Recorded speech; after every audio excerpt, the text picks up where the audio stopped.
Yo, yo, what's good, D? How are you, my man? What's up? How you doing, bro? I'm doing well. I'm doing well. What this Friday morning, we're back at it. We little bit of technical difficulties before the episode here because I don't have Google Chrome, but here we are, and it should be smooth sailing forward. How you got any Friday plans? How are you? I'm doing good, man. I mentioned this to you before, and I mentioned it to our producer Zach. I feel like I was fucking shot out of a cannon this morning. I have so much on my mind that I want to tell Hundred you. percent. And Friday plans. I got a busy day. Busy We're work day. Yeah, kind of a busy work day. After this, I'm doing our 1:37 p.m. show later on as a guest. Got a lot of meetings, and then I'm going home, and I got the best plan. I'm just gonna do nothing tonight. I'm just gonna That's chill awesome. out. Yeah, Yeah, I'm yeah, yeah. excited. What about you?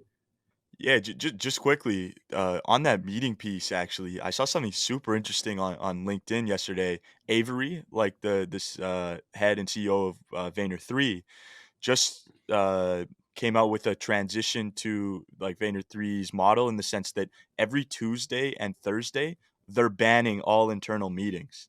So like there'll be no Zoom like with clients obviously, but any internal meetings, no Tuesday, Thursday for Vayner 3. And she kind of came out with a big content piece around why and productivity and all that. But I thought that was interesting to see, the a part of the Vayner ecosystem make that move. I love Um, that. I love that yeah, because man, I just want to get out of all these meetings, and I know like yeah, my guy Tyler's. I've been talking to him a lot about that, and he's really trying to get out of meetings too. yeah, yeah, And yeah, yeah. it's just such a time suck, and it's just like I one of those things where you don't need to be on a meet. There's so no. many meetings that are just unnecessary. And for me at least, what I find is it kills some of my momentum, especially when, there's a big project or something I'm working on and I see a meeting half an hour here, a meeting an hour later. Like it just kills the momentum in the day. I actually find that I get less done. So yeah, no, it's definitely an interesting move. I'm sure we'll get into more professional stuff later in the pod, I'll but say one last thing on that, which is yeah, just like, when I have these blocks of time, an hour, 2 hour, and then it's like, oh, I'll find time on your calendar. And I'm like, I really got to start making that time busy because like block it off. I need those blocks of time to actually get work done or be creative or and so No doubt. that's just definitely something that's on my mind. I wanted to ask you just like what the last week or two has been for you, especially like off of us recording the first two episodes. Like, where's your head been at? Because for me, I'm literally I'm going crazy. I'm losing my mind. Yeah, I mean, I guess I'll start with I didn't think launching a podcast would be this much work in No, terms of right?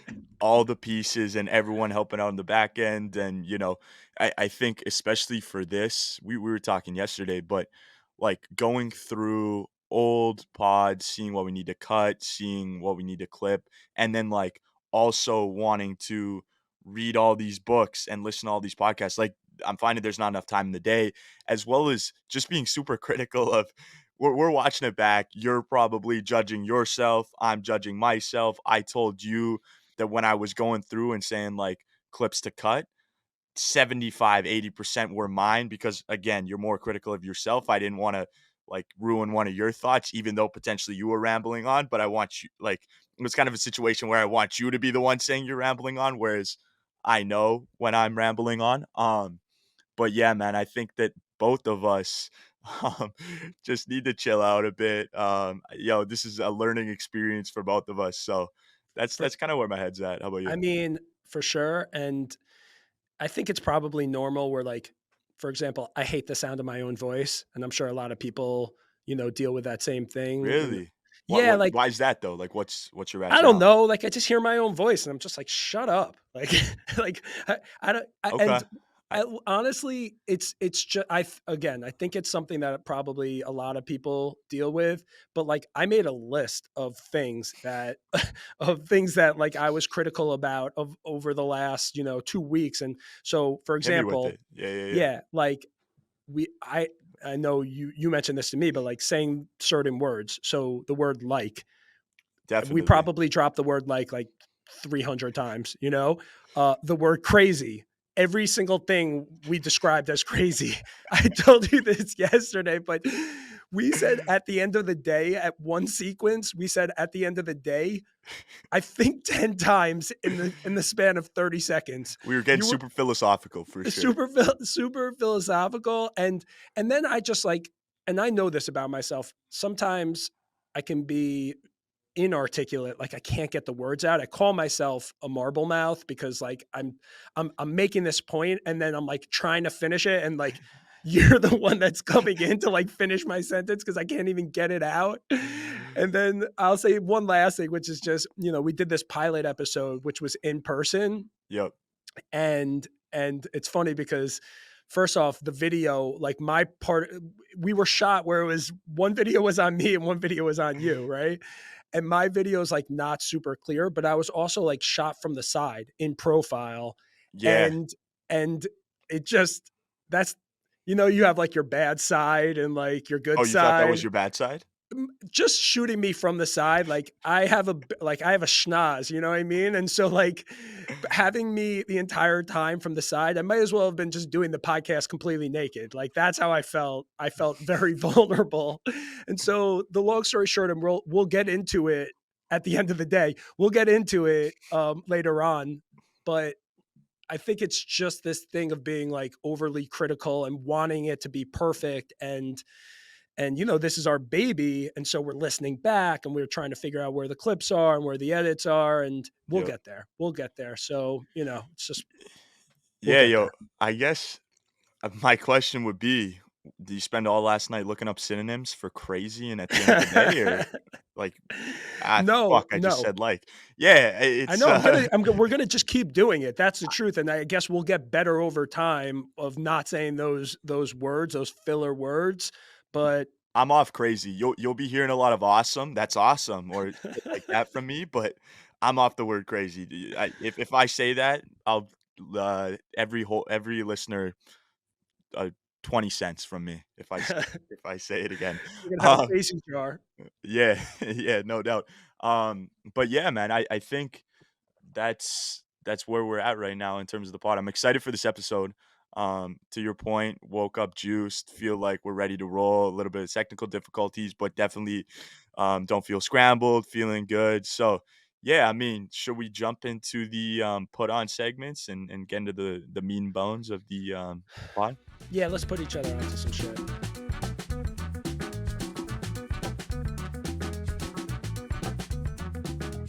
Cool. So I think we should start with and and I always love hearing what you have to say because I mean you've got a lot to say on this. But what's an idea you've had since we last spoke, or a Okay. couple? And I have a couple ideas. Of course you And did. again, I just want to put the disclaimer out there that when I do these ideas, for the most part, they're very half baked. They're just things that I think like, are inconveniences that I would love to solve for. And I don't have them fully fleshed out. So, I honestly think you might be the king of half baked ideas. oh, Like I, the like I know. yeah. So let's hear them. I'll take, I'll fully bake them. That's okay. I just need the half baked ideas, man. I can roll from there. Okay, here's an idea that I actually came up with this morning, again, in the shower where I get all my ideas. I was thinking about like the NFT world, and I was thinking about, what happened with Kevin Rose and like getting hacked and all that stuff, right? Of course, man. I live in the space. Yeah, that's insane. K Okay, Rose getting hacked. it is insane. And I don't want to get too far into that, but what I would say is this: NFTs are we're in the early stages, right? And there's all types of 100%. complexities with the wallets and the cold storage. There's a lot of security issues. There's fraud. There's just a lot of um, problems that with any early technology, it comes with the territory, right? No And doubt. so I was thinking about this, like everybody's trying to onboard people into the space and educate people, but how do you actually learn something? You learn it by doing it, right? And Yep. maybe this is one of those things where maybe there's something like this that already exists, but my idea was like there should be an NFT simulation. Like, you know how there are flight simulators? You're not going to just start flying a plane right away. You're going to first like do the Yeah. flight simulator to do it. So what if there was an NFT simulator, and this can be a great thing for like older people that are getting into it, that are afraid, intimidated by the technology. Yep. And basically what it is like it's almost like a game where you get the NFT, you're able to like mint an NFT, and you're able to um, you know, open a wallet and list things. But then there are these other components where like somebody sends you a link, and like if you click on the link, it's like, oh, all your money's gone. You know what I mean? Like something where you could It's basically experience what it is to be in this world without the risk of losing millions of dollars. I like that you're calling it NFT simulator. To me, it's at its core, it's kind of a gamified course, but I think that's a fucking brilliant idea. I yeah, my head is like I there's certain calls throughout the day, probably every day, where someone's saying something and throwing an idea at me, and my head just kind of goes, "Shit, like, how can I go off this?" And that was probably like last episode. Sure, I liked your ideas. This idea, especially with my background and where I'm at right now in terms of like my professional life and being in the NFT space, I could roll with that, man. I We should talk after on that. Okay. All right. That's an interesting idea. All I'm right. with you. I think that super valuable for people to learn. I like Okay. that. It's a good I'm idea. I'm excited about that. I have a couple more ideas. Do you want me to get into those, or do you want to No, share what your idea is? do one more. I don't think anything will beat that one, but do one Okay. more. That's a good Okay. one. Here's one that's also very, very kind of half baked, um, quarter baked.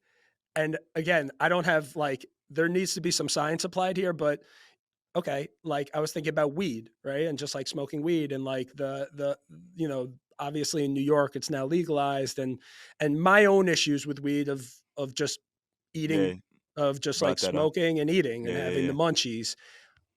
And so I was thinking, what if there was a diet weed? Like there are these there's like skinny girl margarita, right? Which is like, so that there's no calories.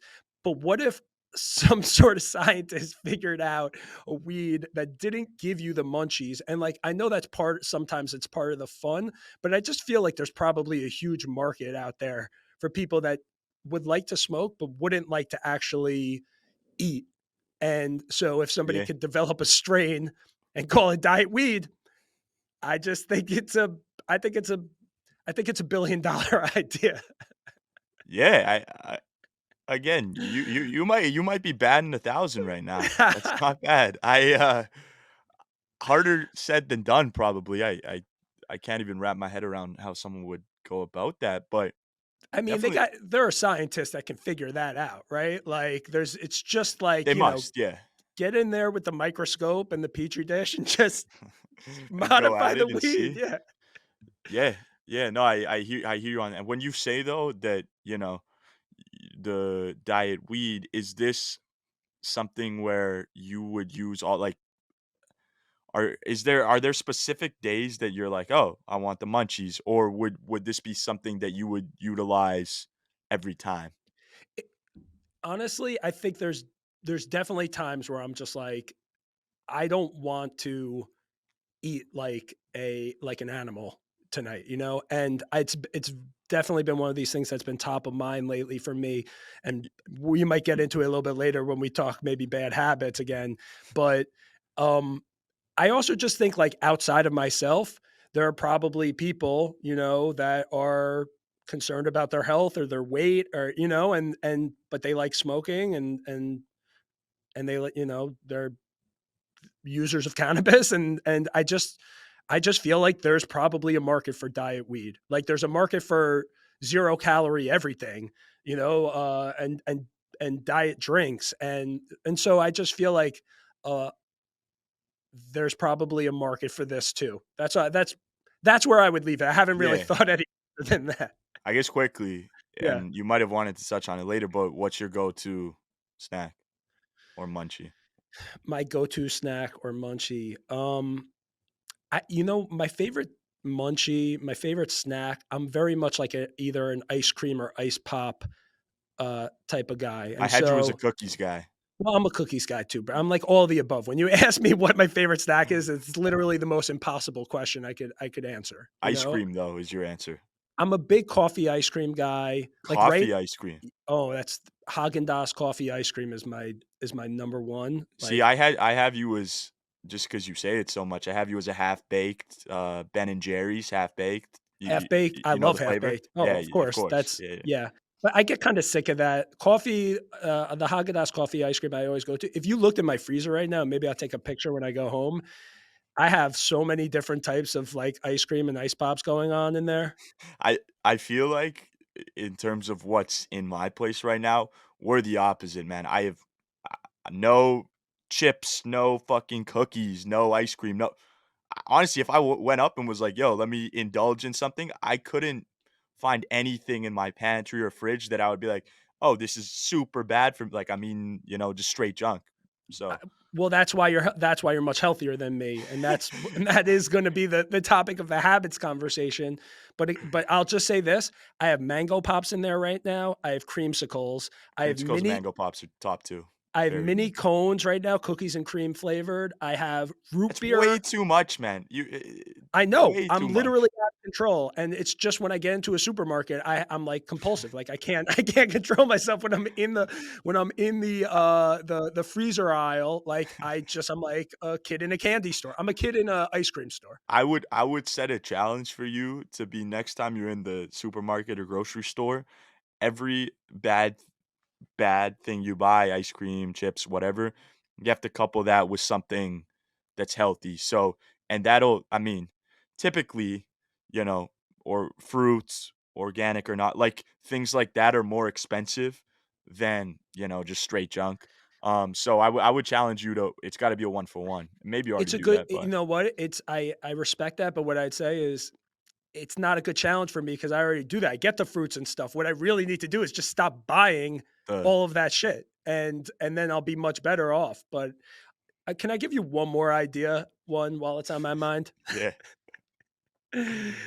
This is one that is actually one of my best ideas, and I just feel like I have to tell you about it. this I is your feel like best idea after those two. this is one of those ideas that, like, if I wasn't doing what I'm doing and I wanted to go into this business, which I don't, I would do it, but it's a restaurant chain, right? I've told you Yep, about this. I have this idea to do a restaurant chain, and, like, what's the best food like, in my opinion, it's the home cooked meal. I agree. And the best home cooked meal comes from mom, right? And it comes from grandma. And like they're just it's just like a It's made natural with thing. love. Yeah, it's made with love. So I have this chain idea for a restaurant that's called Mother's, right? Yep.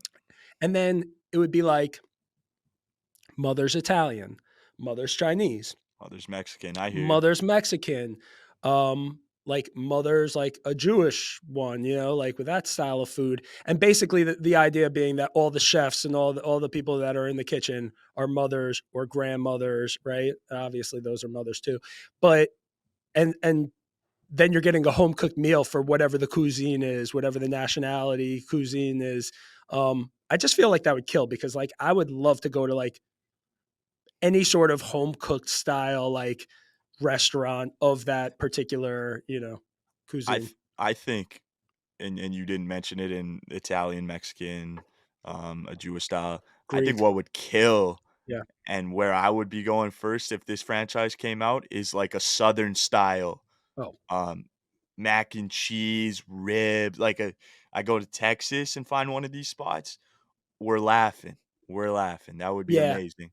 I Um, you know what? I feel mad that I didn't even mention that because I can't that believe that happens was to be one of my favorite types of food. I the guess because only I was thing on my mind yeah, was that. Yeah, yeah. You got any ideas for me?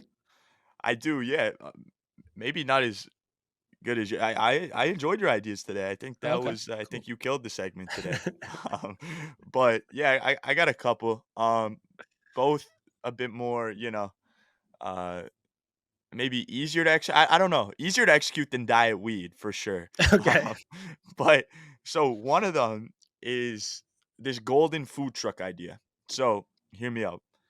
And this is actually it goes back. So when I was living in Dubai, I probably lived in Dubai from 10 years old to 14 maybe. And our neighbors were also Canadian, and the gentleman had, this golden food truck, and it would like pure gold, and it, like, painted all gold and very nice looking inside, and he would rent it out to restaurants who would just wanna do, like, a pop-up thing on the weekend, and he would kill. Like, he was killing in Dubai. This Ooh, whole novelty golden food truck stands out. People know that it's something new today. We're gonna try some new food, like, super high quality, whatever, whatever. And what ended up happening with him was he actually ended up selling his golden food truck to a local guy who wanted to use it as a camper van okay. and made, like, the trade was he was telling me the trade was 5 Rolexes and, like, 30 grand for this golden food truck, and he bought it for, like, 20 grand, painted it up, like, so rich local guy bought his golden food truck. Okay. And when I moved to Canada, I was like, "Fuck, like, these people are just buying these golden food trucks." I'm like, "I think that would stick." And so what I wanted to do was essentially, like, franchise this golden food truck idea where probably wouldn't work in a winter climate, but, I mean, the food truck scene across North America, across Europe, across the world has blown up. And having the ability to, go to these different even in Edmonton, we have these, food festivals and where different restaurants come. So having the ability to not set up your own food truck, but get your restaurant out there and just, Hmm. like, pop up for a weekend with something that stands out being this golden food truck since it's novel, was kinda my idea. And so yeah, I think that the business model at its core is pretty simple because all you have to do is buy these food trucks in these different spots, have someone operate it and drive it to the thing, then the restaurants show up, do their thing for a couple days, whatever that is, pay you obviously to rent, lease it, and then that it goes from there. And Wait, so so the food truck just turns over just based on it's the the same food truck same food each truck time, but each it's time. a different restaurant comes in and Exactly. they're able to kinda operate out of that food truck for Exactly, and a short pop period up of time. yeah, and pop up at whatever event they want, or maybe they even deem that,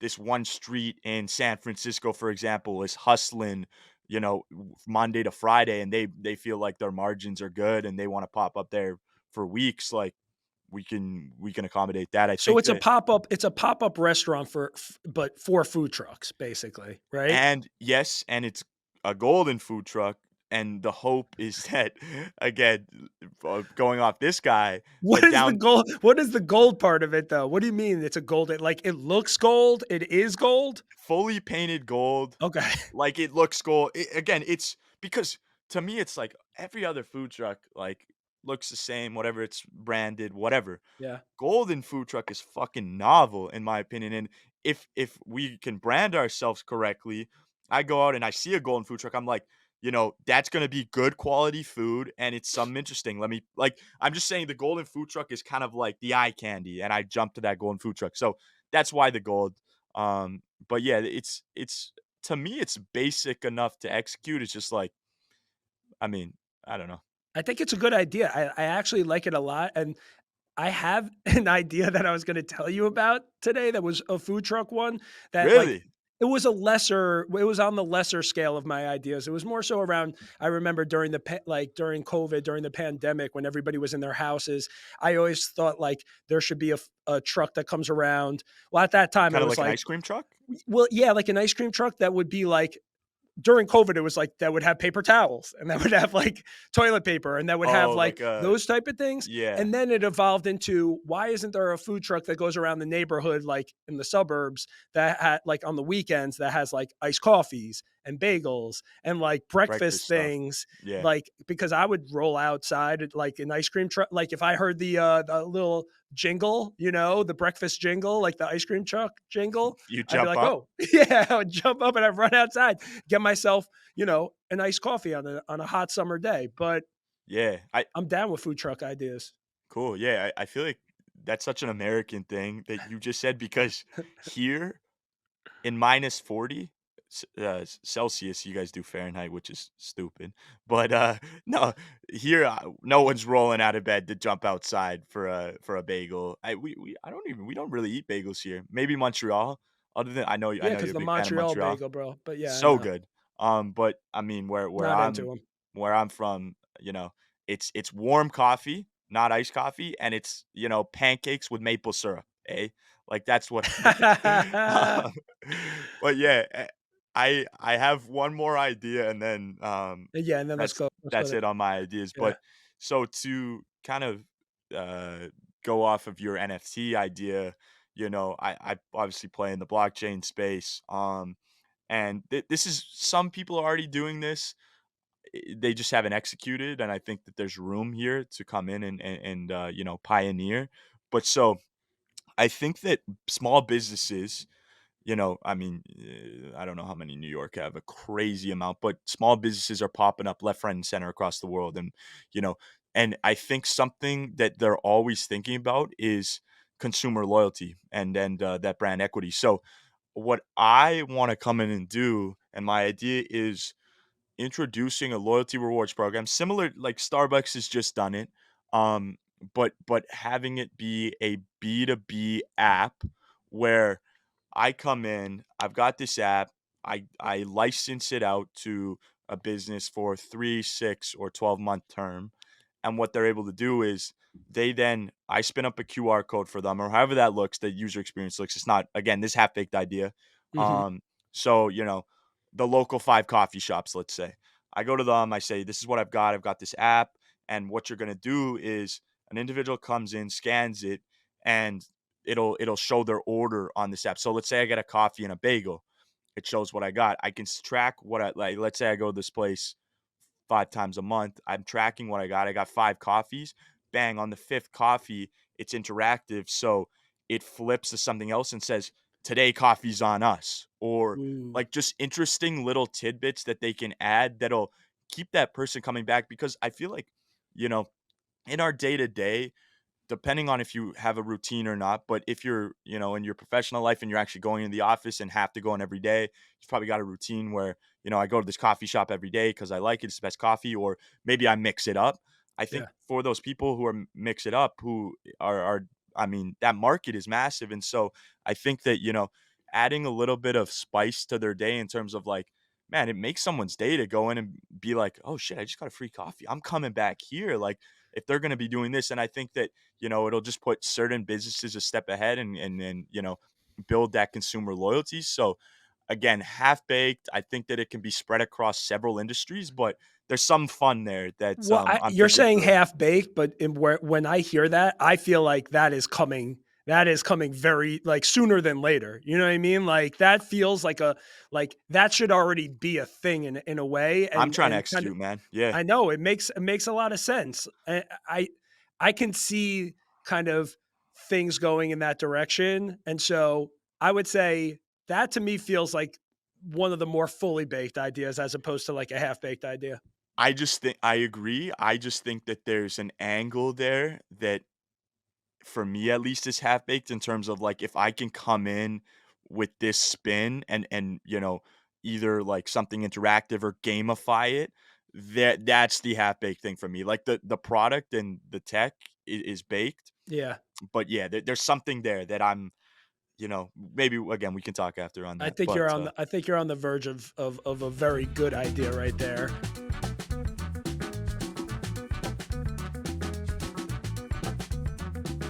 okay, I want to transition Yeah. to a podcast that Oh, you've listened to in the yeah. past few weeks that has really resonated with you or was impactful, and I think that we're both gonna say the same thing, but We are. I'll let you kick it off. What pod? Yeah. So the pod, I was sent it by this particular pod, which I, I've never actually listened to. I know the podcast is Peter Attia's The Drive, which I Yep, know of Peter Attia, but I've never listened to his podcast. He had a guest on uh, the other day. I guess maybe it was like a week ago. Bill Perkins, might have been longer ago. And Bill yeah, Perkins wrote this book called Die with Zero: Getting All You Can from Your Money and Your Life. yep, Um, the title of the podcast was Optimizing Life for Maximum Fulfillment, and basically like the long story short is it's a lot about kind of like the relationship between time and money, and just how you think about these things. And you know, there's like a line that I had written down that the guy Bill Perkins was saying, where it's like everyone says I want to be rich before I'm 30, or I want to be rich before I'm 40, but no one says I want to be rich before I'm 86, right? So Yeah, intuitively in there, there's something there about the utility of money where it's not as valuable to you later in life. And so there's this whole kind of like point that he's making around the fact that there's a curve, right? Money isn't useful to you when you're born, yep, and really it's not that useful to you when you're on your deathbed. So his argument is like 100%. there's an inflection point when you should be spending down your assets, Yeah, and really his main kind of or the main takeaway that I got from it was like he's really big on experiences, right? yep, And just this idea of, you know, I want to spend my money like, and again, this is like if you have the money to spend, because maybe a lot of people aren't in the same position as Bill no doubt. Perkins. It seems like the guy is has Doing like well. a, you know, He's doing well. very, yeah, he's successful, but like he wants to have the experiences when he can actually enjoy it, right? He wants to go on the vacation with his friends, and he'll just pay for the vacation because he For knows, everyone. yeah, for everyone, because he knows that like I'm never going to get this chance again. And it really hit me, and I want to hear your thoughts on it, but this idea of just like the type of people that save and accumulate money, For when and they're, yeah, and retired. it's like, for what? So that you could go on a Carnival cruise when you're 80 years old? No, I'm like, 100%. shit. He's right. He is so right in that way. And I'll say one more thing, and then I need to get your take. Is just like one of the examples, and I think it might have been Peter Attia that actually brought it up, where it's like if you're a 20-year-old kid, right, like yourself, but like you're broke, would you trade places with Warren Buffett, who's like 80, 90, whoever know what is he, 90 something years old or 80 something years old, who's a billionaire, you know, who's got the most money in the entire world? And the answer is no, right? Yeah, Because no like chance. because the 20-year-old has, you know, hypothetically 50, 60, 70 more years of life, Ahead of of them. time Yeah, on the earth, yeah. whereas Warren Buffett doesn't. And it just puts so many things in perspective and changes kind of the way you think about it. I love the episode, and yeah, tell me what you thought about it. Give me like what were the things that stood out to you? Yeah, first off, I think for me, that was one of the most valuable pods, I would put that top 5 I've ever listened to, Wow. and I'm a big pod guy.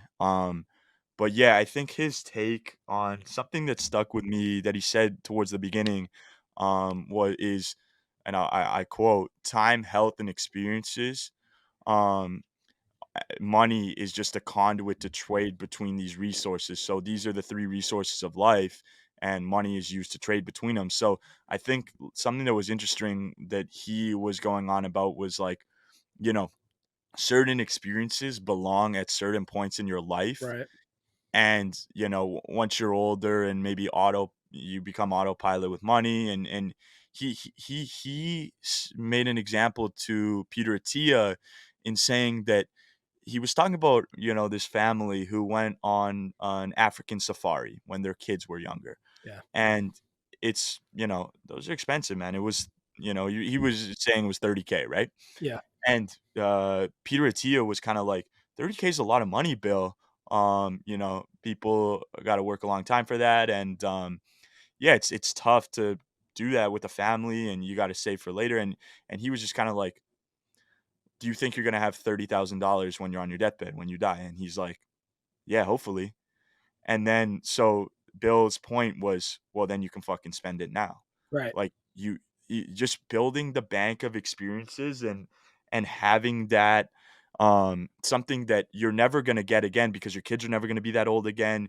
You're never gonna be in that certain condition that you are again. And I just think that, like, he to your point, he kept tying it back to experiences, and gave real life examples. And even one, he was living in New York, and one of his roommate at the time, like, took out a loan to go traveling, and Yeah. that at the time, obviously, that just seemed like the craziest thing in the world. Who the fuck takes out a loan to go travel and essentially lose all that money, but he said that he came back richer with, romances and experiences and just a broader life perspective. And I think that I can really that really resonated with me because it's one of those things where, I'm a big money guy. Like, we talk money, and I'm on my grind trying to, make more all the time and just work hard. And I think that one of the things that I'm actively thinking about and that has changed over the past few years is like I would rather, spend my money on an experience and have that last with me a lifetime than have an extra, few $1,000s in my bank account. Like it's all about, what I can do at specific times. And like again, for me at least, I'm never gonna be 21 again. And so I, long story short, I'm head to Europe this summer again. Like I want to do a few different things. It definitely kind of got me thinking, and yeah, man, I think that he was his just one more point, and then I'll let you jump back in. Yeah, yeah. He was pretty much between like those three resources piece. He was saying that what his point is and what he is solving for is net fulfillment, Right. which is how we allocate those three resources. And so like I mean, for me and you probably both, like what you're doing, as a creative director, is probably fulfilling, and just like we don't need money to be fulfilled. It's just there's so many different things in life, like kids, whatever it is. We're obviously at different points, but I think that net fulfillment piece, definitely my friends and people I know are not thinking about that at all. It's all about how do I make more money and how do I, I do these know, things. and we have no gauge of, like, what's enough money, and, like, it's money is this thing that is constantly on our mind, but I think another interesting thing that Bill Perkins was talking about is just like he looks at life in terms of he's always thinking about like that clock of like how much time he has left, right? Yeah, And like, and he's able to kind of think back, well, if the average lifespan is X, then and I only have, this much time left, well, like he always wants to be aware of how much time he has left yeah, because we're not here forever. And there was one other really kind of interesting thing that's kind of like stuck in my mind where he was talking about how there was this story about this woman who, like saved up a lot of money over her life. And then at the end of her life, like she passed away. And then people found out she had saved all this money, and all the money then was donated to a charitable yeah, like foundation that she had picked. And he had this controversial take of just like, yeah, that's all well and good, but like, or you could have given that money to that charity while you were alive, like yeah. way earlier on. And yeah, the compound interest, it would have been a much bigger sum of money. It was a much bigger sum of money by the time she passed, but you would be able to allocate that money and actually see where it's going, and it would have more value to the people that you actually want to give it to at that moment in time, as opposed to like when you're gone and there's no control over them. And it's a different way of thinking about time and Life. money. Yeah, it is. I have a book that I'm in the middle of reading, and like I don't want to get into it because I want to finish reading it and talk about it. It's 4,000 weeks, and we'll talk Yeah, about it I'm on the next familiar. pod. And Yeah. it's a similar thing where it's just about the finite nature of life and just thinking about things, knowing that like it's called 4,000 weeks because the average lifespan is Yeah. 4,000 weeks, which is Which crazy when to you think say it out about loud, and yeah, scary and stressful and morbid, but just but yeah. fascinating, all of that stuff.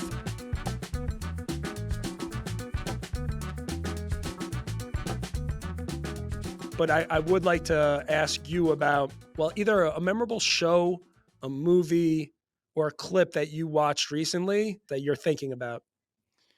Yeah, this is, like, on a completely different note than the podcast, obviously, Yeah. but yes, I mean, transparently, I'm not a massive, TV, movie guy, so I don't, get into a lot of things, but something that I watched recently, that I enjoyed as a big sports fan was, they just released a documentary called Breakpoint Hmm. on Netflix, and it pretty much follows behind the scenes of the ATP and, WTA tour, which, for those who don't know, is the tennis, pro circuit, and Yeah, I think that seeing because for me, I grew up playing, um, team sport with being a hockey, baseball, and then taking the soccer career where I did, Uh-huh. and the parodies between seeing these super high level athletes, best in the world, but in an individual sport, and seeing how they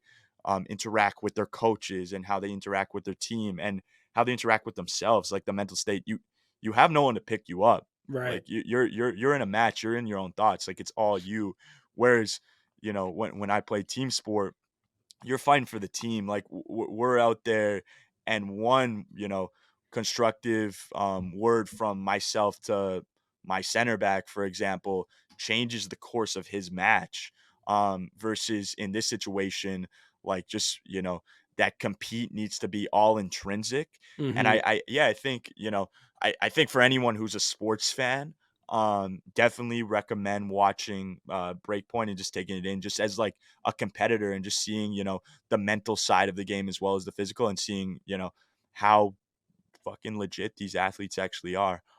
So yeah, that's my piece on a show. It's How about you? interesting because somebody else put me onto that too, and now I'm like, my whole thing of putting people onto things is like, if I hear it from multiple people, then I have to go check it out. Yeah, And and when you were talking about it, for whatever reason, what it made me think of is Michael Phelps, because I just remember, I don't know if it was like a video clip or something I read all about his routine, and and there is such a stark contrast 100%. between the team sport and the individual sport, and how much of a mental thing it is to like go out there and it's all on you, and you're the only person that like is responsible for your success or your failure.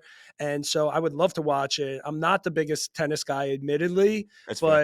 but the even like the other person that told me about it, my buddy Aaron, who's at 137, Yeah. um, shouts Aaron, uh, was saying he wasn't a tennis guy either, and that he loved the doc. So I'm definitely It, going to check it did out. you watch Drive to Survive, the F1? I didn't. I've Okay, it's heard that it's one's a very good s too. that was very good, and it kind of I wasn't really into F1, and now I'm an F1 guy, Uh huh. through that, but yeah, that's what this is like, and then a golf one's coming out as well in, like, the next 2 weeks, which between, like, I assume you're not a big golf guy from the conversations we've had, but the live golf, the whole, Saudi league coming in, Yeah, yeah, yeah. and PGA, there's a lot of that in the documentary, so it's pretty political from what I've heard. It's obviously not out yet, but I'm excited for that one. I've been Um, following along with all the live stuff, and like I'm not the biggest golfer, but I like to get out there and just. I oh, don't really keep score, but I like to have a good time and just chill with my friends. I do it very infrequently though.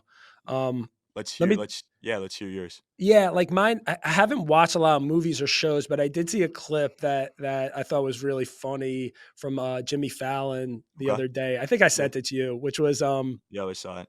Nate Bargatze, who's a stand-up comedian, who I happen to love and I think is hilarious. And so basically, in the clip he's talking about that like he's 43, but like he still feels young, right? Like, Yeah. and obviously I still feel that way too. And so he's saying he still feels young, and like he'll be like with a 23-year-old and he'll be like, you get it, dude. Like, we're just a couple of young guys kicking it. And then like a 45-year-old guy will come over and he'll be like, beat it, old man.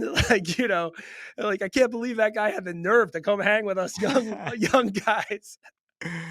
And obviously, like, I relate to that a lot because of you and me, right? And Yeah. and also just my job where I'm surrounded by a bunch of kids that are in their 20s, and it's just it's such a funny clip, and he's so funny, he has such dry humor. But it also made me think about this meme that I always see, um, and whenever I'm talking to my colleagues here, Yeah. I like bring it up of I don't know if you've seen the Steve Buscemi, like it's like a meme from like 30 Rock, and he's like dressed as like a teenager at school, and he's like, "How do you do, fellow kids?" And I mean, it's look. The truth is, I am 38 years old. I truly believe this. Like, I am going to be 78 years old one day, and I Still a kid. don't I think I'm gonna still feel like a kid, like, That's on the fucking awesome. inside, you know?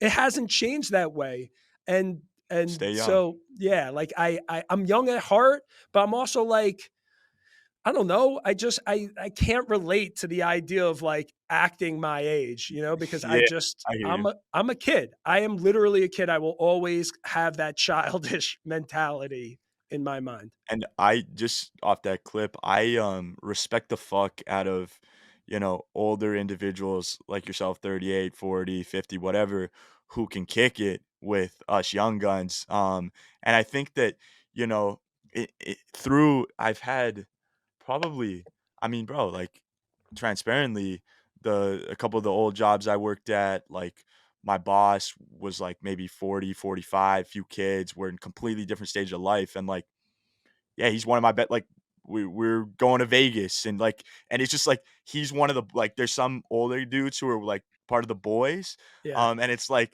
I think that for at least them, it makes them feel young again, and it is what they were doing at 21, and they get to sort of relive that and live vicariously through myself by asking stories about, "Oh, you go out this weekend? Like, you see any girl?" Like, you d and it's just, like it's one of those things that I respect the fuck out of that, and it's such a I love it, man. I hear you, and yeah, I just wanted You to get touch on you that. get to this stage in life where, like, you have responsibilities, you have you're a parent, you have kids, you're married, and it's like you still wanna have fun, and so, like, the fun is different, right? And, like, but you realize even though when you were young and you looked at your parents and you were like, "Wow, those are my parents. They're old. Like they're serious people," you know?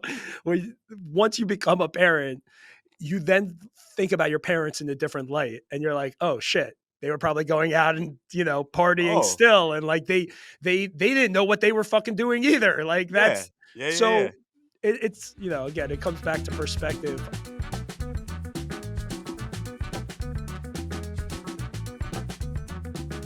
I wanted to ask you, and I think there might be a good little kind of like tie in here, but what is either an album, a song, an artist, or just like anything in the music realm that you want to either put me onto that you've been listening to or something that you've been thinking about? Couple things. Yeah. Um, I'll start with a genre and then get into a few artists, but, so something that I kind of has been my thing for the last year, is house music, Hmm. and so I just fucking vibe with it, man, and so like, I mean, some of the artists that I listen to, the classics, Avicii, Swedish House Mafia, David Guetta, Calvin Harris, like those guys. Yeah. Yeah. And that's a bit techno meets house.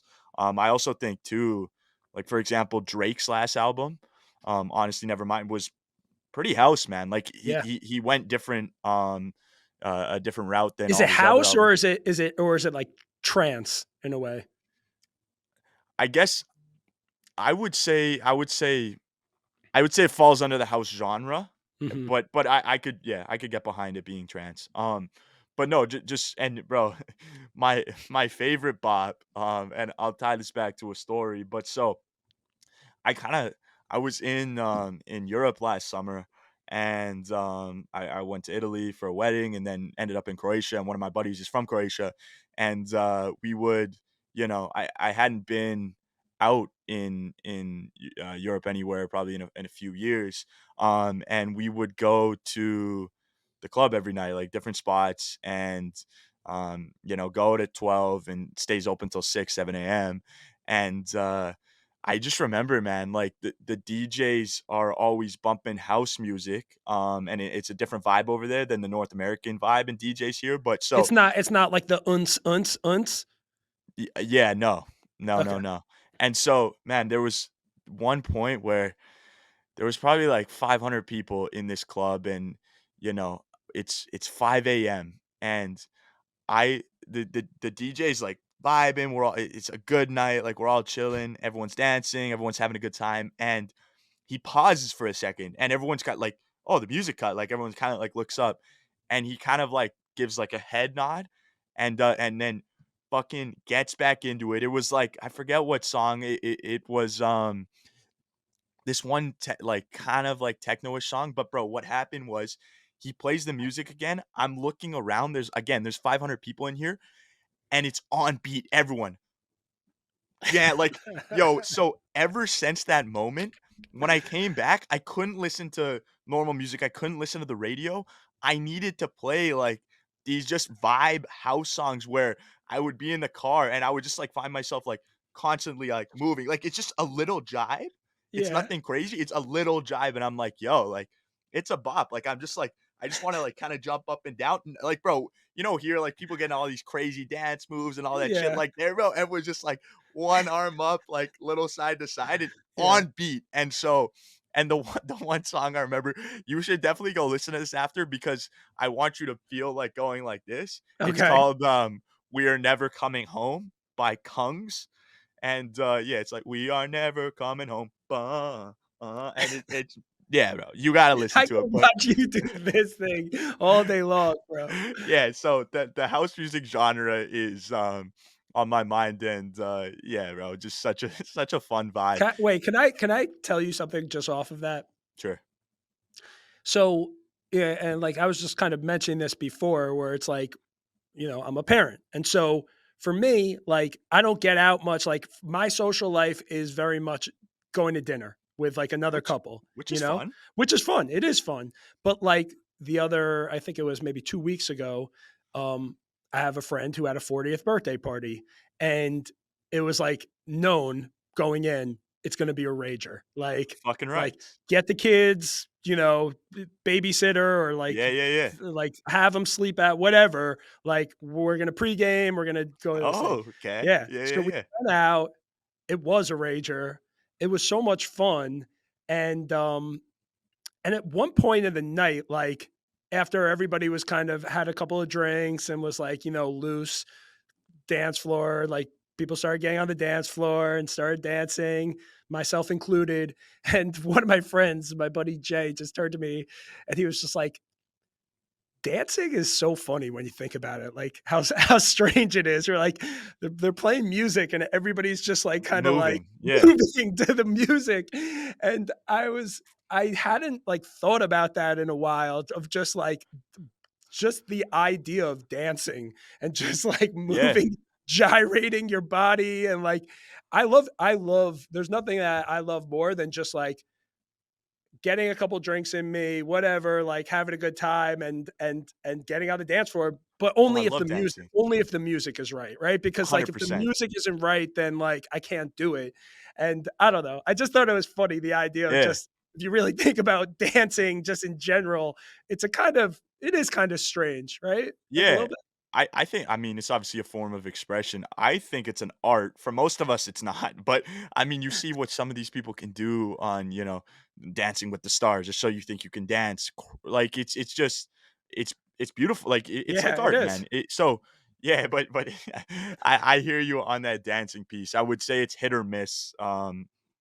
For me in New York, even some places, but yeah, over there, every place I went to, we're jamming. And yo, I actually I have a 60th birthday party tonight, so I'm hoping that's a rager, someone's 60th. 40 is a good number. We're out here like with old heads, bro. That's Um, my hope, man. Even when I'm 60, that I'm gonna turn up, you know? It's gonna be lit. The definitely 60th birthday party. I wanted to also tell you one other thing, like music music related. wise, yeah. Yeah, because I saw a clip the other day and there was a comedian named Ari Spears, who I happen to think is actually pretty funny. He does amazing impersonations. But I saw a clip, and he was basically talking about like, what do you think of today's music? And he was like, it's garbage. And he was talking about rap music specifically. And he was like, you know, think about today's music. Like, it's the Island Boys and it's Takashi 69 and Lil Yachty. And by the way, like Lil Yachty, like I like Lil He's got a Yachty, couple but bops, I know yeah. he threw Lil Yachty in there. He's like, well, in my day, it was Jay-Z and it was Nas and it was Big L and Big Pun and like Biggie and all these.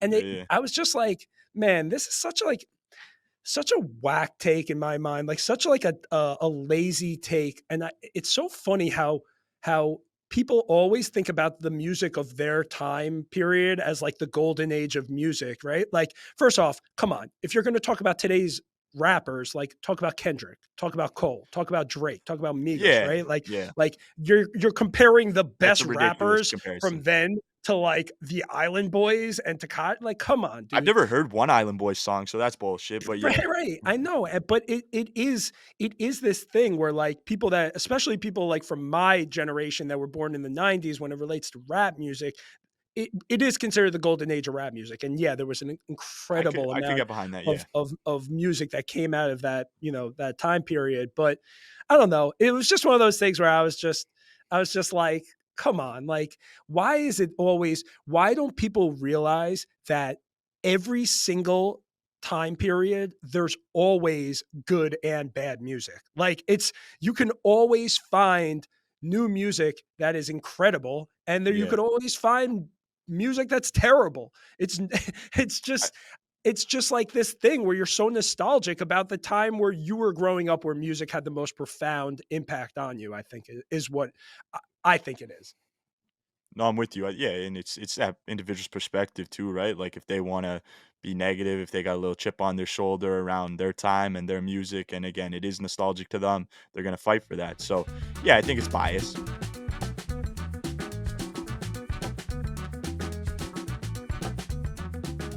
Unless you've got anything else on the music side, I would love to hear about like any pieces of content, trends, creators that you've been watching or been keeping tabs to that you want to put our audience on. Oh, I got a bunch. I got a bunch that I wanna put you on to. But I gotta start. I think if I'm gonna talk about one thing, I have to start here, and it's it's a rabbit hole that I've gone down, which is I've been watching a lot of panda videos That's lately. I mean, you just saying that out loud is fine. Is fine. Listen, this is how it started, okay? It started one day, I saw a video, and it was a up close video of a panda Okay. eating like a giant piece of bamboo, right? Just like Yep. crunch, just like and there was something like very just I don't know, like Peaceful. peaceful about it. There it had like an ASMR quality to Yeah, it, yeah, right? yeah. And I was just like, I just loved it. I sent it to a bunch of people. I sent it to my wife, and I was like, "This is me, like late night, like eating a pretzel rod, like all Yeah. You That's missed me on that send out? I You don't must have. know. I probably did, Fucker. but next thing I know, my algo switches to a lot of panda videos, No doubt, yeah. uh, pandas, it turns out, are, like, pretty funny, like, Great animals. well-natured animals, like, they have fun, they roll around. I love the videos of just pandas eating different things, carrots and all those things. Next thing I know, I'm getting videos of all different types of animals eating food. I have this video of, like, this really awesome-looking porcupine that looked like Zoolander, had, like, this black and white, like, thing, and it's eating something. I gotta send you that one because that's amazing. And like it's just my entire life then turns it like now my avatar like on Twitter is a panda, and Oh, I don't that's know. why. Yeah. Yeah, and so I think it all goes back to this thing of like what's so interesting to me about social media of just ending up in these different like niche like rabbit Areas. holes of Yeah, going down the rabbit holes. Yeah, yeah. going down the rabbit hole and just either seeing something that you've never seen before or learning something or just like the entertainment value. But I love pandas and I'm really into panda videos. I want to tell you about another one, which is just this is on a totally different tip, right? Yeah. So I might have mentioned like in maybe an earlier episode where there was some content creator whose name is Juice with like a couple X's in Yeah. the name. His thing is that he goes up to street vendors and gives them like $1,000, right? Yeah. Sorry, excuse me. You're Um, good. there's another guy that I've been following that's been popping up on my feed, and I got to give love to, and it's this guy's name, Okay. Hoppyano 0, right? Okay. We'll tag him at some point. His whole thing is he starts each video, he'll go to like Pizza Hut or pizza, Domino's or McDonald's, right? Yeah, Sandwich place, and just fast food pick up spot. like $80 worth of just sandwiches, pizza, whatever. Then what he'll do is he'll roll up to a place where there are a bunch of homeless people, Okay. and then like he'll call to one of them and they'll come over to his car and Yeah. he'll be like, "What size shoe are you?" And they'll be like, 10, whatever, 10 and a half. I'll be like, Yeah. "Okay, I got a pair of 10 and a halves." He'll give them a pair of sneakers. That's He'll give awesome. them a couple sandwiches and a bunch of drinks. And then he'll like take out like a thing of money and he'll give them like $20, $15, $25. Yeah. And and it's these videos of him doing it with multiple people, like throughout the course of the day. He's picked Yeah. up all this food. And it's this thing where it's like, it's so talk about wholesome content, Oh, yeah, and the just like interactions are probably so genuine. it's so like such a Yeah. positive like impact this guy is making on the world. And like, obviously a lot of times people take it to a negative thing. Oh, this is some like self-serving thing, but it's just like it's such a good deed. And like you're not changing a person's life obviously with $20 and some food and like and a pair of sneakers, but for these people, like, Goes you a long kinda way. are changing their Yeah. lives in a lot of ways, and you're what you're really doing is, like, giving them hope. And, man, I've watched a lot of this guy's videos, and every single time it's inspiring, and I get, like, a Yeah. little bit emotional about it. Yeah. I But I bet. just wanna give that guy a plug because, like, you have the fucking random That's panda awesome. Yeah, videos, yeah, and then yeah. you have some shit like this, you know? How Yeah. about you? Yeah, there's seems to be no in between with you. I know. Um, for me, the one piece of content that's kind of been taking over my For You page and that I've been watching is, this whole thing called the 10 to $10,000 challenge, Okay. and, it's in the sports betting, gambling community. I don't endorse gambling, by the way. But no, so it's something where you start with $10. It's a 10-day challenge, and each day you double up your bet. So like $10 the first day, you win 20. Now we go 20 to 40, 40 to 80, and until you get to 10K. And this one individual has been blowing up on YouTube, TikTok, Instagram, and their his at is calling our shot. We'll link it as well. Okay. But so he got to day 9, and so he 9 bets in a row, $10 to 5K. The team that actually fucked him, screwed him over, is my team, the The Bills, Bills. huh? Ooh, Very sorry, yeah. man. I don't want to get into that. Uh, but no, so he ran it back a few days ago, and we're rolling. We're on hit the first 3. I want to say we're on day 4 today. Everyone's riding. It's like a whole community thing. It's probably I want to say there's like 50,000 people commenting, being like, "Yo, I'm in this. Let's do it. Let's take $10 to 10K. 10K is a lot of money for a Yeah. lot of people."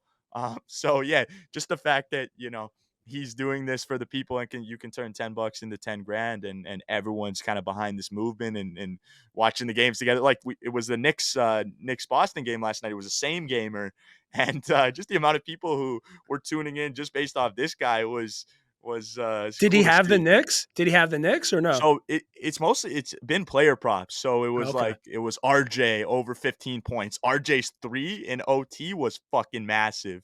Yeah. It was Randall over points. It was Tatum over points. And so yeah, it was just a few things that we hit. But yeah, I mean, we talked about it earlier. That was a great game last night. But I yeah, love that's that. I yeah. love that because it's funny that you mentioned that because I saw a buddy of mine sent me something last night where it was like a TikTok clip of somebody saying, here's like a long shot that I'm going to give tonight. It's like Julius Randle plays Yeah. great on prime time. Yeah, And yeah. it's like over 36 points or over 34 points, over 14 boards, over 6 assists. And it was like, maybe there was one other thing and it was like 100 to win like 7,000. And Julius Randle balled out last night. He He did. ended up having over 34 points. I don't know if he hit the assists and I don't think he hit the rebounds, but like in the third quarter, you were like, wow, this could definitely hit. And I don't know, for me, like as a reformed degenerate gambler, because that's what I was, and that's a story for another day. I don't really bet anymore. That's Um, probably for the best, yeah. yeah, it's definitely for the best because that was a habit I managed to kick, a bad habit. But I could watch anybody gamble, like, where it's like like, I've seen a couple videos of these guys where it's like they've hit all of these different parts of a Oh, parlay, crazy parlays, and yeah. then it comes down to this last thing, and they're gonna make millions of dollars, and they can either like, what's it called when you, now I'm Cash blanking, out, like, yeah, like you could cash out and it's like, let it ride. yeah, or let it ride, and it's amazing. It's amazing to watch. Like, talk about theater. It's there's nothing more exciting than there's nothing more exciting than betting with your friends and all having the same game that you could like be rooting together on. Like, to me, that was why I had a gambling problem back in the day. Was like in college, we used to all be like, all Oh, right, squad rides? who we riding with today? Like, let's just fucking ante up and all take the same thing, and then we're either gonna all be happy together or all be miserable Yeah, together. that's how Yeah. that's how it goes. That's, no, that's funny.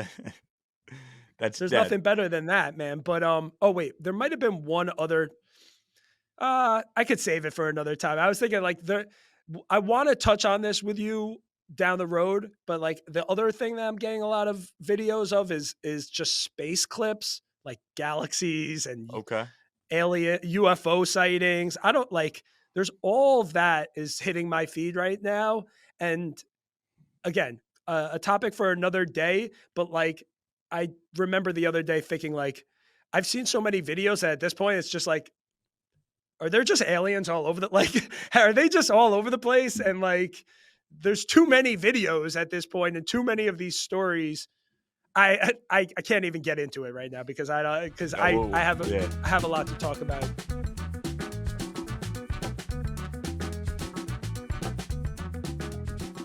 What I wanted to ask you about was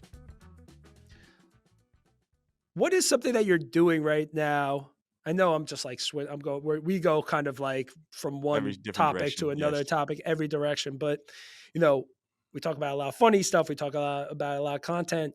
I think something that's important to me and you is mental health, For right? sure. And I'm wondering, like, is there something? I think this could also tie into the bad habits, good habits. I agree. Something that you're doing right now for your mental health and your happiness that you want to put people onto.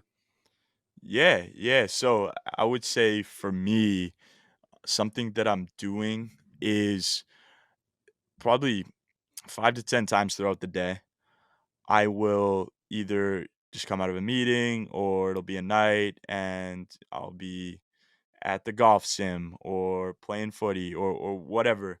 And I will, take 30 seconds to just fully immerse myself in that environment and just be like, yeah, I'm fucking present right now. I'm not thinking about anything else. And I'm like actively doing that just to make sure that, I stay grounded throughout the day. And I mean, I kind of I like to say that I'm a workhorse and take calls throughout the day and spend so much time on the computer screen, my phone screen, jamming on so many different things that just those 30-second moments 10 times throughout the day where I'm like, yeah, it's a good day, I'm present, and just yeah, just actively kind of think about my mental in that sense is something that I'm doing. And the other thing that's I've picked up a lot recently because 'cause I'm going to, the warmth in Vegas and Phoenix, but, I've been hitting the golf sim a lot. Me and, there's probably, like, 8 of us who Mhm. between obviously, it's 4 people to a sim, 4 people to a round, but we got a little competition going, and we'll play different courses and, gamble a little bit, see who plays the best. I took, St. Andrews, the famous Yeah. course in Scotland. I crazy. I had a not crazy. I had an amazing round there last time out, and so yeah, it's gets competitive. But that's something where once you're in that room, or I way prefer being outside, but everything just clears. Don't go Yeah, on you my have that phone, and I'm just clarity. yeah. It's the same thing. It's same thing happens when I'm playing footy. But how about you?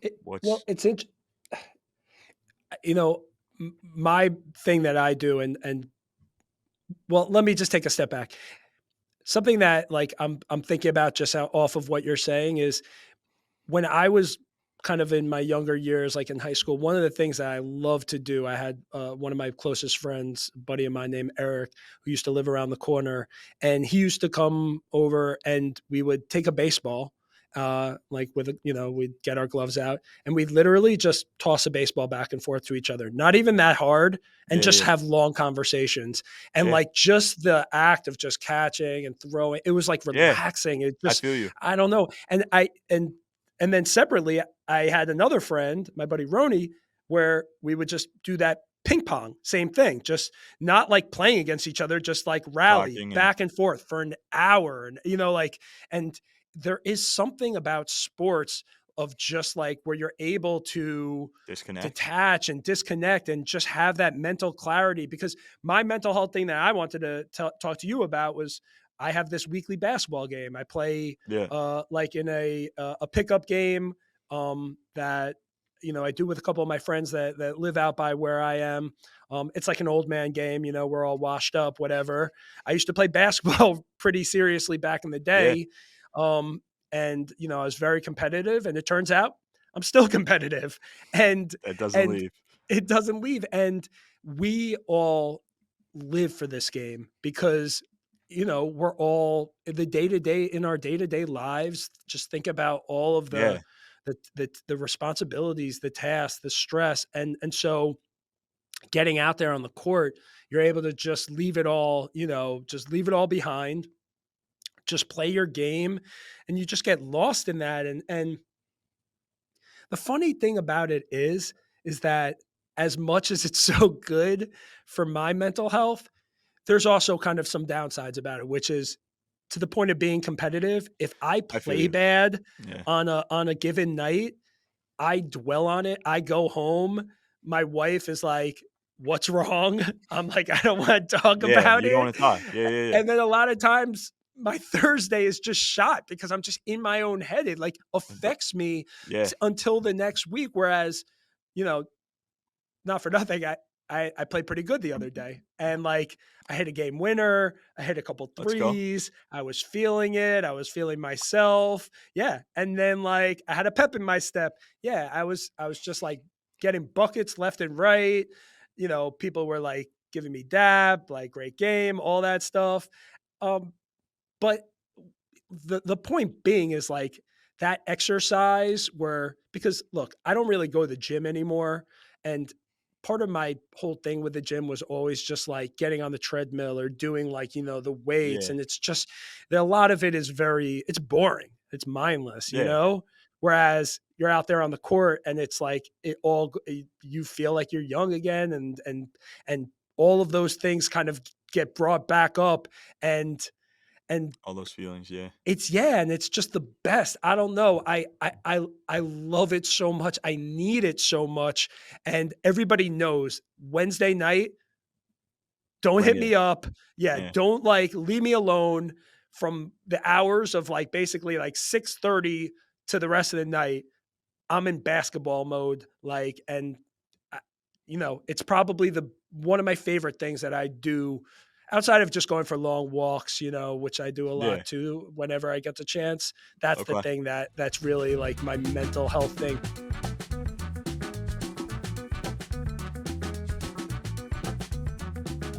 I think this is also kind of a good segue in talking about habits, right? Good or bad habits that you have. And so are there any good or bad habits that you're working through right now or that are progressing if it's a good habit or that you're working through, yeah, if it's a bad habit? Yeah, Anything that I would say a habit that I'm working through and that I would like to, make this change is that I find myself, I think we were talking about it a little bit, but every time, I'm ready to go to bed or whatever, I go on my phone and like I'll be like, on Twitter or on whatever, and like Twitter sometimes reminds me of work just because obviously the space I'm playing in and yeah, stuff like that. So I'll be on and I'll kind of like then start to dial in and I'll just get like super, not juiced up, but I feel more energetic now. And so the screen time, I'm trying to limit my screen time significantly before I go to bed just so I, have better yeah, sleeps and am able to operate better the next day. So I think something that I'm working through that, has not happened over the past few months that needs to start to happen is the fact that, you know, 30 minutes to an hour before I plan on going to sleep, no screens, no phone, no computer, no TV. Mhm. It's a great time to read for me, and that's kind of when I do my reading, but normally I'll, like, check the phone at the after, and it just kind of wakes me up again. So that's a habit that I have, a bad habit, and that I'm trying to work through. How about you? Me too, right?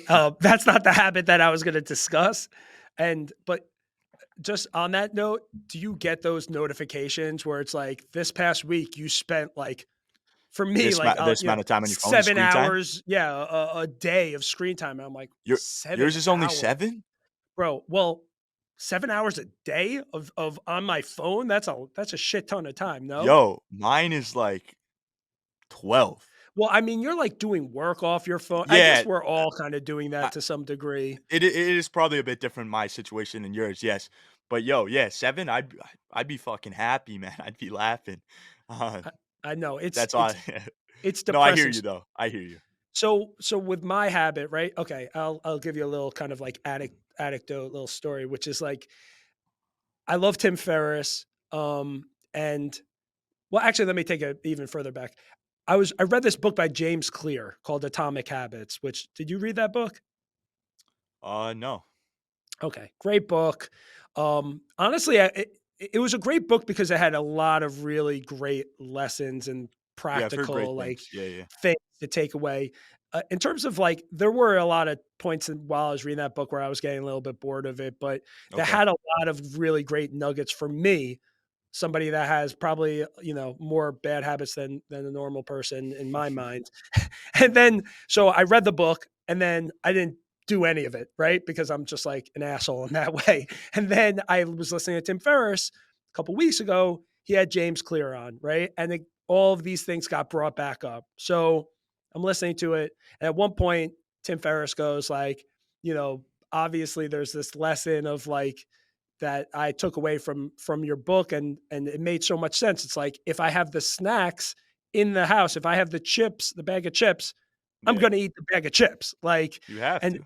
and Atomic Habits, a lot of it's just about like you got to put yourself in the right environment. You have to make it I'm with easier it. for yourself to have the better habit, and Reach. for the bad habits, you got to make it tougher by like actually like arranging Eliminating your those things. Yeah. environment in that way, right? And so I got all fired up. I'm like, you know what? I'm gonna go home and I'm gonna throw away all of All my my junk. junk food and my snacks. Or yeah, that's what I'm gonna do.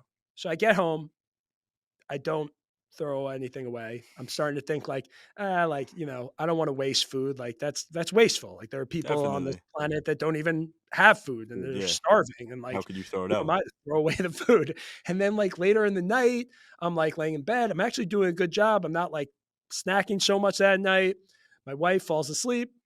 Next thing you know, it's like cut to I'm standing in front of the pantry. And like and there's a quote that I think about a lot where I don't know. Have you ever heard the quote where it's hard choices, easy life, easy choices, hard life? I have. Okay. So I'm taking the cookie, the Oreo, and I'm eating it and I'm thinking about that quote. And in that moment, I'm thinking to myself, like, shit. Like I'm like just like in this moment, like I don't need to eat this cookie. I'm just like doing it because I don't know. I'm not even sure. Like I guess I'm Yeah. hungry, right? Like, but I'm gonna pay for this 10 to 15 years down the road. I'm gonna pay for this if I keep doing this.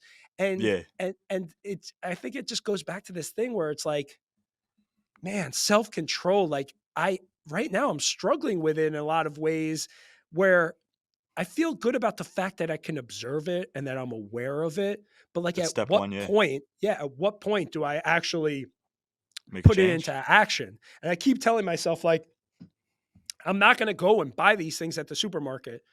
And then again, cut to I'm at the He's supermarket. in the freezer I'm aisle. checking yeah, I'm in the Bang, his freezer. cart's I'm full. checking out and my cart's full of snacks and shit and I keep doing the same thing over and over again. And so I'm really hoping that this podcast is going to be something Allow you that to helps me to break some of the bad cycles that I have, the bad habits that I have because The snack one is a big one. I know it's tied to the weed sometimes in a lot of ways, like that habit, Yeah. but I'm working Yo, through it the best I can, man. I'm that's not all you can doing do, great. yeah. Yeah, I'm I'm trying. I mean, yo, you talk about self-control, and it just reminds me, I did sober October for the first time ever this year, Oh yeah? and, yeah, and I mean, like, normally, I'm a social drinker, like, you go out a few times a week, whether it's with friends or when I'm traveling, and so, a couple beers, a few nights a week, and on the weekends, I'm 21, so some drinking happening, and yeah, man, that month of October, just the self-control, going out, doing things still and kind of living my life as I would, but being at these social situations, everyone else is drinking and I'm like, "No, no, water's good. Yeah, yeah." Because I don't drink like pop or anything really. So it's like, yeah, I'm just drinking water everywhere and these guys are in my ear like, "Yo, fuck you." Like, "You're an idiot." Like, "You're fine." But and just yeah, bro. So when you touch on the self-control aspect, I feel that. Um, but yeah, so that's my Let me tidbit. just say one last thing on that. You mentioned to me, like, the waters, like, drinking, like, Yeah, the the 2 glass of water every 2 glass morning of waters. wakes you up. I It's know. so healthy. Still haven't done it. Like, I keep telling myself, "I'm gonna do it," and then I'm drinking the coffee. Like, I still haven't. I promise you, Cal, Tomorrow, tomorrow, Saturday morning, tomorrow, I'm doing it. I hold me to it. I'm going to do it. I'm putting it out there in the world. I'm doing it tomorrow. I'll let you know how it goes. and yo, no coffee for like the first 90 minutes of your That's gonna day. be tough for me. That's gonna be very No, tough, but no, I'm the gonna do it. water wakes you up. The water has the same effect. 2 glasses room temperature as soon as you wake up has the same effect. It'll wake you up. It'll push you through the 90. Then you can fucking have coffee if you'd like. I'm addicted to coffee. That's maybe why it's so hard for me. It's 90 not like minutes, it. man. You can wait 90 All minutes. right, I'm gonna try. All right, stop screaming at me.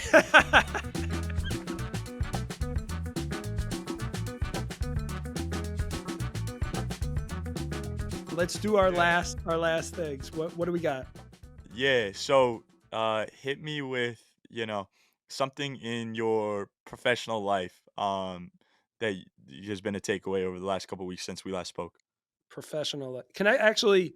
You want to Can we? start with personal? Yeah, let's start with the Yeah, I should have asked personal. you personal first. It's fine. You go. Yeah. You're running the show. Um. Okay. um. Professional. So the professional takeaway for me is this. This past week, it was my father's birthday, right? And I've mentioned this. My father passed away. I guess it was 2 years ago at this point. It was his birthday. I got together with family. I was thinking about him a lot. Yeah. Um, and he's been on my mind. But the thing that I'm like relating it to is I've had a lot of things with my oldest son in the last kind of like few weeks. His name is Milo, and he is 7 years old. He's so precocious, like, and he's like a mini me. Like, he's exactly like I was when I was young. He loves sports, obsessed with like sports cards and video games and Madden and all the players, and he's like me in that way, but he's also like the class clown. He's always talking. He's always got an opinion, and he's got some mood swings and some attitude stuff where like Like you, yeah. he's either like super energetic, happy, or he's like in a mood, whatever. And I, sometimes me and my wife just get frustrated with him, and like how we kind of communicate with him is like he'll do something and we'll get angry or we'll get irritated, and then we lose our tempers. And I'm really trying to be so mindful about the fact that we can control the way that we react to him. Yeah. Whereas he's 7 years old, and like Yeah. when you're young like that and you're upset, and then somebody who's like much older and much bigger and much more imposing, like gets angry at you, like, and screams at you, or, like talks, like they just see red. Like they can't even, I'm No trying to doubt. like teach a point and like get some sort of like lesson across.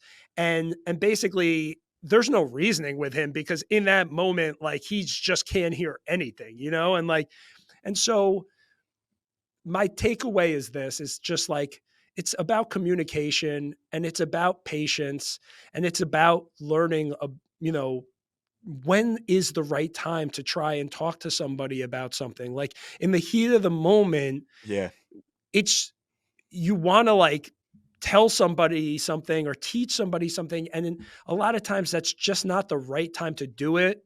yeah, um and and raising your voice is not going to be the thing that is going to help, right?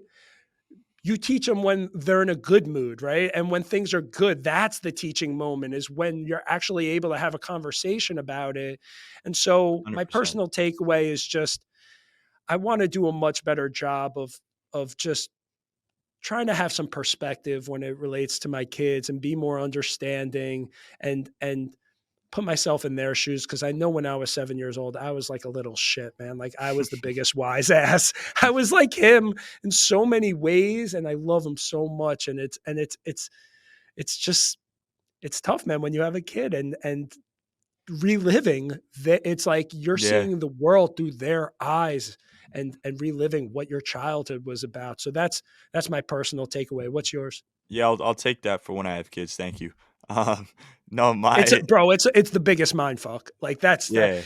it's the biggest mind fuck. All right, but tell me. I would say my personal and professional, takeaway this week kinda fall in the same category, um, in the sense that my takeaway is I am more productive and am more and get more out of my week, month, whatever, when I'm being challenged to the extreme. So when I say that, for example, on the professional side, we're kind of building out this. I guess this goes back to my idea, but we're building out our own loyalty rewards program thing on the blockchain. And obviously, there's a lot that's going on, and we're essentially creating an economy. And I'm kind of spearheading it along. I'm not actually building any of the tech, but sort of spearheading this. And man, at 21 years old, and just going back and forth with the team and the developers, and they obviously super smart individuals, tech, math, all of that, and just the amount of focus I have to bring to every conversation so that everything doesn't go straight over my head is Yeah, crazy. yeah, And I come out of those meetings and my head's hurting from like how smart they sound and how crazy the conversation was. But then I feel like, it inspires me, and I have to adapt and come at it from a different angle, and just being challenged actually fucking excites me and gets me juiced. And so and that's in my personal life as well, in the sense that I like having challenging conversations, man. I don't want in relationships, I don't like when I say things, because I'm a pretty opinionated guy. mhm, And I'm pretty out there as well in terms of like outgoing. So I'll fucking come guns a blazing with my belief, my point, yeah, and so many people are just quick to agree, and I can tell that they feel a different way or don't agree mhm, with this take, but they're like, "Yeah, yeah, no, I agree." And they kind of want to skim over that conversation, where I want to have fucking real hard conversations. I want to be yeah. challenged. I want to challenge mentally and physically, and just I think that, yeah, just that aspect of where I'm at in life right now is prevalent, and that's my takeaway in both, that I enjoy being challenged both physically and mentally. How about That's great, how that's about great. your professional? Well, I just wanna say one thing on that point, which is, like, when I was young, I remember how intimidated I was in a lot of, like, the early conversations as it related to business, right? Where, people would be talking and throwing around terms and lingo, and I'm just, like, fucking lost, like, "What are you people talking Yeah, about?" And I yeah. would get in there, and I had no idea what I was talking about, and I felt like an asshole. And so, I would overcompensate by using these buzzword terms and all those sorts of things. And then over time, what I realized are like the smartest people, and like the people that are Speak the are least. are yeah, are the people that can take really complicated concepts and terms, and simplify them and Communicate in an explain easy them way. in a way that like the layperson, like the average person, can understand. Like 100%. that's why a guy like Naval Ravikant is one of my favorites of all time, because the guy is brilliant, but like he could take those types of concepts and just dumb them down for the average Joe like myself. Um, but yeah, like those types of conversations, um, Definitely. that makes sense to me. My professional takeaway is this: we're doing this podcast, right? And to your point, like all the way in the beginning of the pod, it's been a shit ton of work. And I mentioned this before. I've been driving myself off the fucking wall with this podcast because I've been going in, I've been trying to watch it over and over again. Timestamps, edits, what are the clips that we want to put on social? We want to get the cover art right, right? We want to thumbnails, just everything. You know, I even think about a couple of the episodes before where you would say something and I'm thinking about the next thing and I'm not processing what you're saying and then I had a bad reaction to it and I'm There's no like such thing as a bad reaction, but yeah, I'm down on myself about it. There is a bit, but when here's the it's you, thing. yeah, I'm killing myself about all this stuff and had a couple conversations and then you realize like it's like anything else. You got to get the reps. You got to do it consistently. 100%. Like you got to flex that muscle and you can't be so precious about the thing that you're doing. And look, I am very much one of those guys that is all about the details and being super super thoughtful. And yeah, this is our baby. We want to make sure this, you know, comes out and it's the best thing that it can be. But like I'm sure there are a lot of podcasts out there. Some of my favorite podcasts where like the first few episodes, they're not even, it's day and night between the first few episodes and episode 30, 40, 50. And I agree with knock that. on wood, we get there, right? But like at a certain point, I guess my professional takeaway is you got to kind of just like let it out into the world and relinquish control and just say like, you can't C'est la be so vie. precious about it. Yeah, c'est la vie. But I say la vie to a lot of people. I love that. Yeah, I I've never love heard that. you say that. Oh, well, maybe like I don't say it to a lot of people. I like to write it and then Oh, like, okay. but then it Yeah, doesn't yeah, have yeah. the C'est accents la and vie. I like, love that yeah. term. And really that's kind of like my professional takeaway is just, you know, you're going to get better with time. You're going to get better with practice. You're going to get better with consistency Yep. and a lot of times you have to just get it out and accept it and you can't just, you know, dwell on things. And so that's my professional takeaway. I feel like this was a great pod. We Yeah. got into a lot of shit, man. We really We did. did. We did. No, we covered a lot. Yeah, no, it's been real on this Friday morning bleeding into afternoon in your world. Do you want to still tell that joke? I know you Oh yeah, I this wanted to guy's tell been you. raving about a joke all fucking morning. It's not a good joke, but I Oh, had this joke when I was young, and it was a Canadian joke, and I had never told you it. And so the joke was, um, what was Can? Do you know that it wasn't originally called Canada, right? Do you know what Canada was originally called? I do not know. So it was originally called CND. Do you know why that is? No. C CND. A N A D A. That's the joke. 'Cause the A, yeah. Because the A. Okay, yeah, I'll take that. I'll come up with an American joke for next time. I Uh, overhyped for sure. No, a I'll very take it. overhyped joke. I Um, think we'll leave it off. We'll yeah, leave we'll it leave off it on on that. It that. was a bad joke. I'm sorry, Yeah, dad yo, joke. have a good weekend. Thank you everyone for tuning in, and yeah, we out. Thank you for tuning into the Put On Podcast. If you enjoyed this episode, make sure to subscribe and don't forget to follow us on social at the Put On Pod.